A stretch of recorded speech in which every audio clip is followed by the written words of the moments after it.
Batman's origin has never been told before. It's certainly never been told in film or in television, and only in very episodic moments has it been told in the comic books.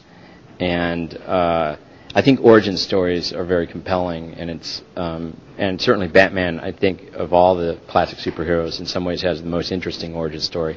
It's very classic, very romantic. What's interesting is that, our picture takes place 10 years before the other movies. All the other depictions of Batman, it's just he's been Bruce Wayne, his parents were killed, and then a bat flies through the window, and suddenly he's got a bat cave and a Batmobile. And this movie is really about, well, where did all that stuff come from? Where did all those skills emerge?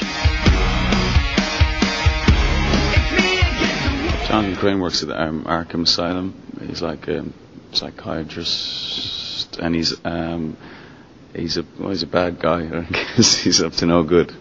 And then he's so Batman has to kind of put the caution his bad doings.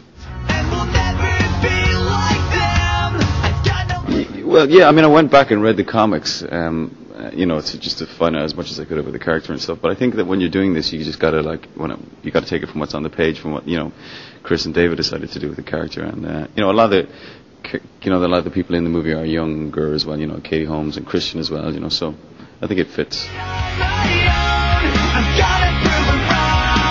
We wanted the Batmobile, and by extension everything else that Batman uses in the film, to be functional, to be something that either existed in the real world or was something that the Army were actually developing, because we wanted it to be as believable as possible. So we thought it had to be functional and it had to serve certain specific purposes. Working on the project, it was kind of a schizophrenic experience, because there was sort of me, the professional, and then me, the fan that had grown up going to comic book shops and whatnot.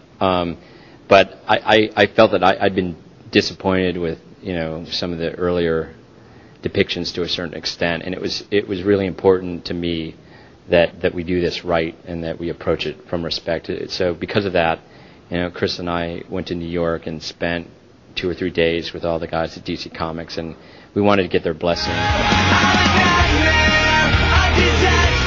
Doing interviews, man. Really? It's not as dangerous as it looks, I promise. No. Do you have a great description?